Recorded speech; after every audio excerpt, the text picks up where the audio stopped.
I want to thank His Excellency for standing with us. And I also want to thank all the members of Parliament who really passed the bill on Thursday, on Thursday when we had an opportunity. Because it is going to make a difference in this country. It is only a few elements who are against it because they don't want most of our students who will be absorbed as CSS to be employed. They don't want most of the constituencies to receive 15 billion shillings that we are going to receive as a result of this finance bill. They don't want to make sure that we receive last mile connectivity.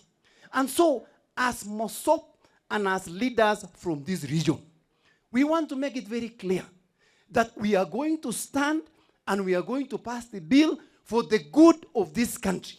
Because we want to believe that as soon as this bill is passed, it is going to make a difference in this country. The issue of the house levy is going to help us.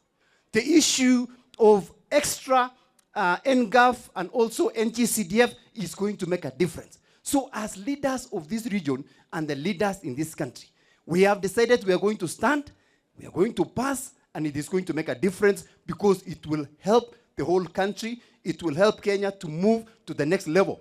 And we want also to give a warning to those individuals who are financing and they are behind the demonstration that are going on in the country. It is only a matter of time and you will be exposed.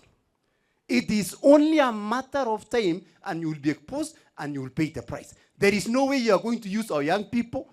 There is no way you are going to just sponsor instability in our country. We are going to stand as a united nation and we want this country to continue to prosper and to get to the next level. So tumekataa hii mambo ya maandamano, tunasimama kama serikali, tunasimama kama viongozi kuhakikisha kwamba Kenya lazima iendelee mbele.